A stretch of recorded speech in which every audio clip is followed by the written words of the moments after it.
Si on cherchait quelqu'un pour ralentir le chantier, le boss a pogné le bon. On va être obligé de lui expliquer 3 fois minimum. Il vient pas d'ici. Ben voyons donc. Wesh! Arc! Ouais, ça, c'est très dénigrant, là. Plus de 20 000 ouvriers de la construction ont déjà vécu de la discrimination, de l'intimidation ou du harcèlement sur un chantier, selon un sondage léger commandé par la Commission de la construction du Québec. Pour combattre les comportements toxiques en milieu de travail, la Commission a dévoilé lundi, en collaboration avec les partenaires du milieu de l'industrie de la construction, une campagne visant à établir un climat de travail plus sain dans l'industrie. Et cette campagne d'1 million de dollars vise également à sensibiliser les employés à leurs droits et aux ressources disponibles sur le terrain. On s'est rendu compte qu'après 5 ans, on perd 30 des gens qui ont choisi de venir le bâtir le Québec. Et dans les causes de ces départs, on a identifié le climat de travail comme étant un des motifs. Des chiffres inquiétants, si je peux dire, qui nécessitent quand même de poser action. Là, ça s'améliore, là, on regarde les temps en arrière, on s'est amélioré, mais il y a encore des comportements archaïques. Selon la Commission de la construction du Québec, les apprentis ouvriers qui en sont à leur début dans le domaine sont souvent surpris ou encore ont un choc de culture concernant les comportements ou encore les valeurs sur les chantiers. C'est sûr que les jeunes sont plus familiarisés avec ça parce que dans les écoles, ils en parlent quand même beaucoup versus les personnes plus âgées. Mettons que c'était peut-être moins... je dis pas qu'ils n'avaient pas, mais c'était peut-être moins courant que d'en parler. On le constate sur le terrain. C'est un manque de plusieurs entreprises. Si on veut attirer justement les nouvelles générations à intégrer l'industrie de la construction, on a un travail de sensibilisation à faire à ce niveau-là. Des fois, ça dépasse un peu la taquinerie, fait qu'il faut limiter ça. Il faut nommer les choses, bien identifier. Je suis allé sur la Côte-Nord l'année passée faire une tournée. J'ai entendu des affaires, là, c'est comme Simonac, on n'est pas les années 70, là. Un tiers des entreprises en construction seraient mal outillées pour faire face à la discrimination, l'intimidation ou le harcèlement, faute de politique et de pratiques adéquates. Avoir une politique d'harcèlement, mais moi j'appelle ça de la prévention de paperasse, là. Ils accrochent ça sur le mur quand c'est accroché, personne n'en a pris compte, ou ils l'ont vulgarisé en 2 lignes, puis finalement, ben c'est là pour être là. On a beaucoup de petits employeurs, donc 80 de nos entreprises, 5 salariés et moins. Donc, ils ont peu d'outils pour notamment avoir des politiques qui permettent de garantir des milieux de travail sains. C'est pas dénoncer, c'est pas signaler ces situations-là, ce qui aide pas et qui favorise à la limite, là. Dans quelques semaines, Hydro-Québec déploiera les outils fournis par la Commission de la construction du Québec aux entreprises de construction avec lesquelles elle travaille. À Saguenay, Sarah-Léa Bouchard. À Sherbrooke, Marc-Antoine Mailloux pour Nouveau Info. Les vélos électriques en libre-service sont de retour à Saguenay pour une 9e saison. Le service Accès Vélo sera offert du 4 mai au 1er novembre. 5 nouvelles stations vont s'ajouter au réseau cette année, dont 3 à Chicoutimi. La Société de transport va aussi en installer une au coin des rues Saint-Hubert et des Mouettes à Jonquière et une autre près du port de la Baie.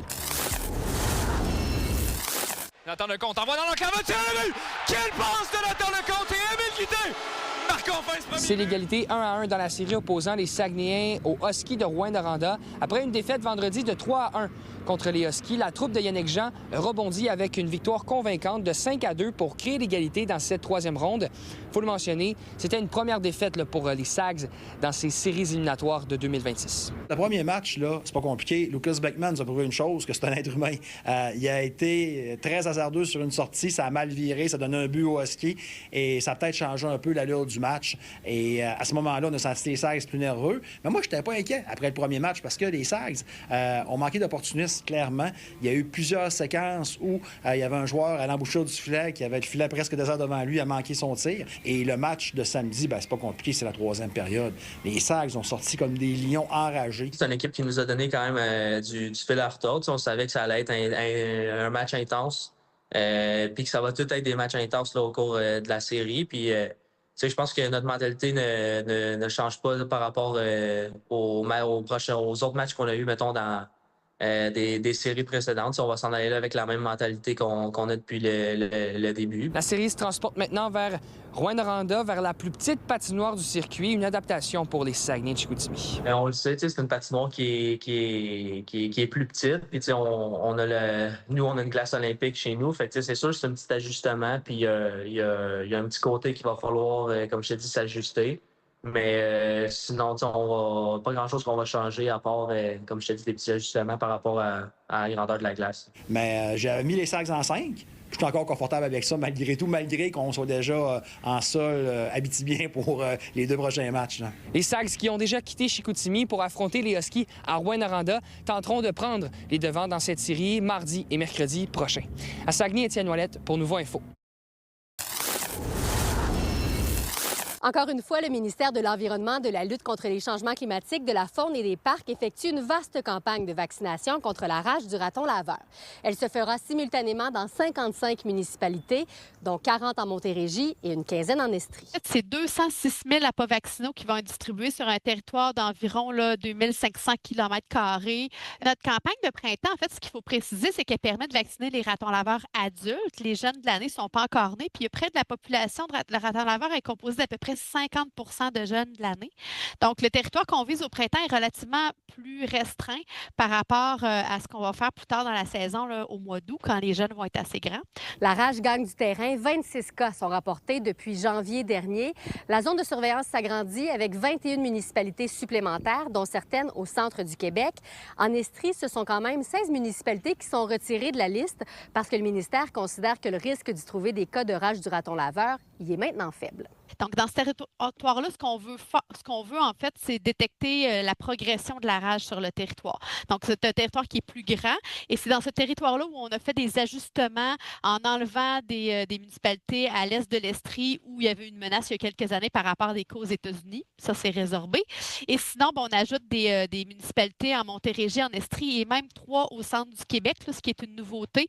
Donc, on demande la collaboration des citoyens pour nous signaler les ratons laveurs, moufettes, renards avec signes de rage qui ont l'air anormalement agressifs, qui pourraient avoir l'air paralysés, désorientés ou même retrouvés morts. Le ministère demande à la population de signaler les animaux qui ont un comportement suspicieux, de ne pas les déplacer, mais aussi de faire vacciner leur animal de compagnie. Puisqu'il s'agit d'une maladie qui est mortelle pour toutes les espèces, il s'agit vraiment d'une priorité que de faire vacciner l'ensemble ou du moins la majorité des animaux domestiques du Québec. Est-ce que c'est compliqué? Est-ce que c'est coûteux faire vacciner son animal contre la rage? C'est plutôt simple. C'est sûr que généralement, pour faire vacciner son animal, ça demande quand même un examen vétérinaire. Puis oui, il y a des frais associés au vaccin, mais c'est tellement des frais moindres que le coût, en fait, de sa vie à lui, si jamais il rentrait en contact avec cette infection-là, et de celle de notre famille, si par malheur, notre animal servait de vecteur et qu'à cause de ça, on perdait des gens autour de nous. Puis là, l'opération va se faire comment? Est-ce que vous la faites à pied? Est-ce que vous la faites encore en avion? À ce temps-ci de l'année, les ratons laveurs utilisent des habitats un peu différents. Là. Ils vont être davantage près des bâtiments de ferme. Puis le territoire à couvrir ce printemps est très quand même agricole, là, assez peu de boisé. Donc, on y va à la main, en véhicule. Soit les gens vont marcher aussi. On utilise même des vélos électriques là, depuis l'automne dernier qui nous permettent d'accéder vraiment facilement sur le territoire puis de trouver les bons endroits où mettre les appâts vaccinaux. Donc, c'est de cette manière-là que va se dérouler nos opérations ce printemps. Depuis décembre 2024, 120 cas de rage du raton ont été rapportés au Québec. La campagne de vaccination se tient du 27 avril au 10 mai. À Sherbrooke, Fanny Lachance-Paquette pour Nouveau Info.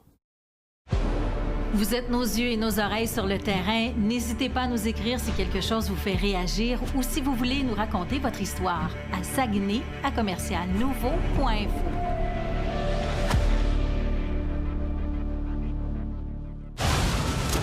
Le monde est en crise. Les guerres et les conflits se multiplient. Le champ des règles est un champ de ruines. Pour nous protéger, est-ce que le Canada doit développer l'arme nucléaire?